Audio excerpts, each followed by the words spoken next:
Okay, what is your name and what have you been doing here at the camps? My name is Vanessa Dundon. I also am known as Susie. I've been here since September 11th. I'm Dene from Navajo Nation, from Southwest Dene Nation, Arizona. I am a Kichita. I'm a warrior lady. I am a frontliner. I do a lot of security, do Northgate. Basically go out there to pull people off of the front lines that are injured or agitating and provoking the police officers. So then you try and stop any of the provoking? I do try to stop it, and I do a lot of stopping it. I'm always out there pulling the agitators off or pulling back our people from getting hurt by these police officers. How long have you been here? September 11th, so about 10 weeks. And you were down at the Blackwater Bridge on Sunday. Yes, I was. I was there to, they called for Kichita Makiape. That means help me, which is the call for all of us to be out there. It's our top call. And it was mostly because they were trying to pull off the trucks, and we had lots of media and lots of people that shouldn't have been that close to the action. And that's how I ended up injured, going out there to pull a woman off the front line. And when you said injured, what exactly happened on Sunday? Well, as I followed the diesel up to pull a woman off the line, she was media. I don't know who she was. I heard the cannon go off, so when I looked up to where the woman was, I was shot directly in the eye with a tear gas cannon. And like all the other videos, you see them shooting him up in the air, but he didn't shoot it up in the air. He directly shot it at me.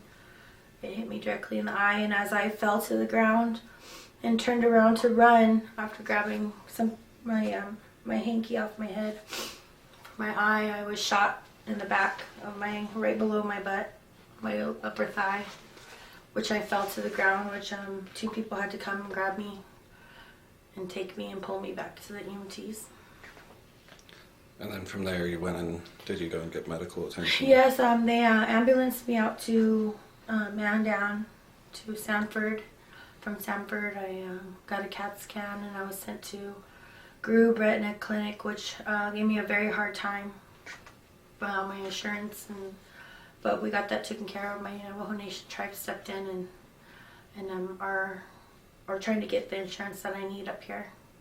And now I'm being, I went to Essentia in Fargo. From there I got sent out to Baggins, Dr. Baggins, and from there I'm now being sent to Minneapolis on Friday at noon. How many, you received stitches? Yeah, I don't know how many stitches actually. I haven't even counted them myself. Yeah, but the whole... Yeah, they did appear down here. My retina is completely detached on the side. I can't see anything at all. So when you say that your retina is detached, do you know what happens from here medically? That's why I'm getting sent to the retina specialist. That's the one in Minneapolis on Friday. And hopefully they'll be able to put it back on so that I can see again. Have they told you anything about the chance of success, failure? No, they just said it was very serious. That's all they basically told me. A lot of them have sugar-coated. All the doctors I've seen about 7 doctors. They've all pretty much sugar-coated it for me until this last one that he told me it was serious. Did you ever think this was even possible coming from a law enforcement officer? I didn't, because they know who I am. They've seen me on these front lines. They've seen that I pull people out. They see that I stop stuff.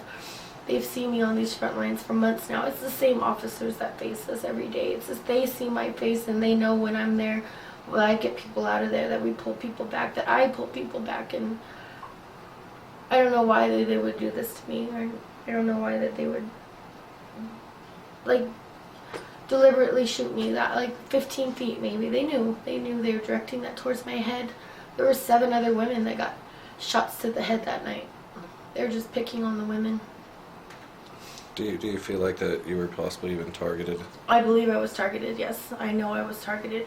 They see me all the time when I go up there. I've been on the front line so much. I've seen them with snipers at me.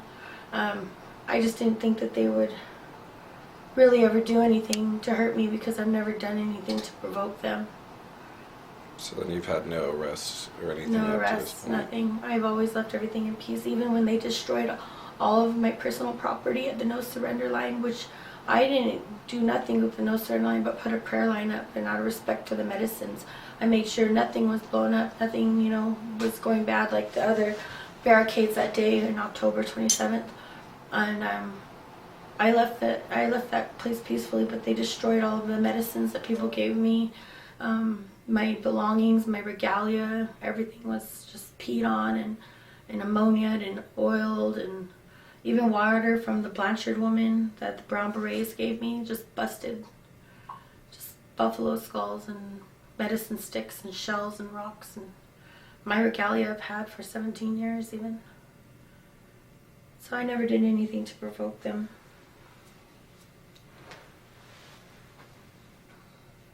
Okay.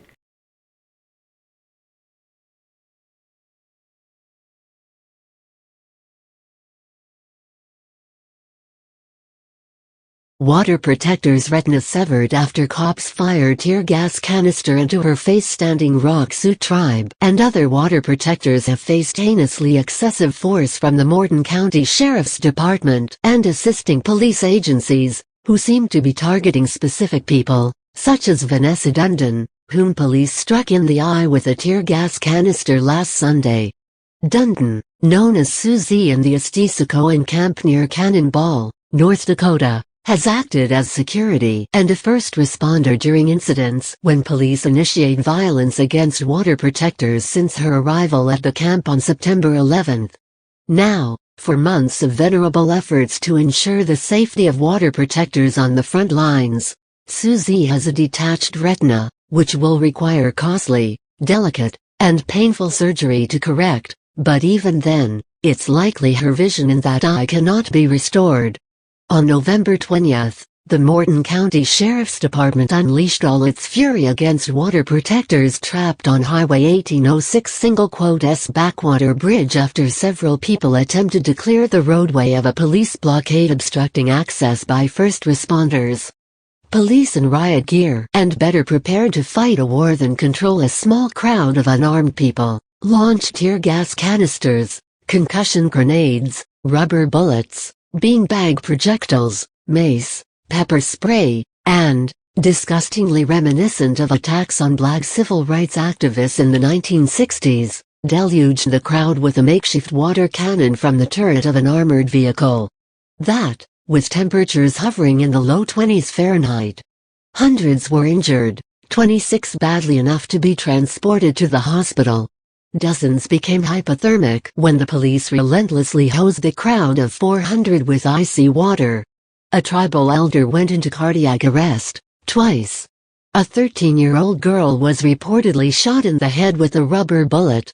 And one young woman, Sophia Wilinski, suffered a horrific trauma when a concussion grenade containing rubber pellets exploded on her arm, which might have to be amputated.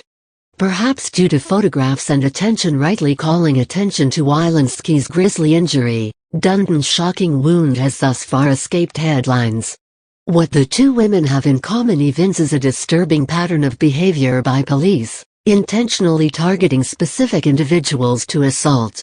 Dundon heard a cry for help from amid the fog of tear gas and water on the backwater bridge last Sunday, and immediately jumped to action to assist the female member of the media to get safely off the bridge. As she neared the source of the distress call, Dundon says the police suddenly shot a tear gas canister directly at her, hitting her squarely on the right eye. A witness claims that an officer pointed directly at Dundon before another officer fired the canister, reports the Daily Haze, who spoke to Dundon. Water protectors have claimed that it is common for officers to point out specific people in the crowd before firing rubber bullets into the crowd. Further, Dundon told TTH that not only was she hit in the eye with a tear gas canister, but that the officer that fired it did not fire it up in the air. Instead, he fired it directly at her. Dundon finds that to be one of the most disturbing parts. She has been on the front line with these same officers day after day for months. They know who she is and she knows who they are. Dundon told TTH that she could not understand why they would do that to her because she has never done anything to them. A friend who witnessed the concussion grenade tear apart Wilinski's arm said in an interview police targeted her, as well. Another medic on scene that night, who has 30 years of experience in emergency services, noted she and EMS crews from Bismarck observed officers cruelly targeting water protectors' heads, legs, and groin with rubber bullets and other projectiles. It would seem that has become a common and incredibly perilous practice. Dundon may never fully recover from wounds suffered when police assaulted the unarmed group of people trapped on a bridge, even though she had done anything to warrant being singled out. The last doctor that Dundon saw was brutally honest with her, TDH continues. He told her that there is a very real chance that she will never be able to see out of her right eye again. If the specialist is not able to reattach her retina, then she will never see out of her eye again. Even if the doctor does reattach her retina, her vision in her right eye will most likely be impaired for the rest of her life. Her selfless effort to assist someone in distress may cost Susie her vision. A GoFundMe campaign has been created to assist her with rapidly mounting medical costs and surgery she desperately needs, which can be found here.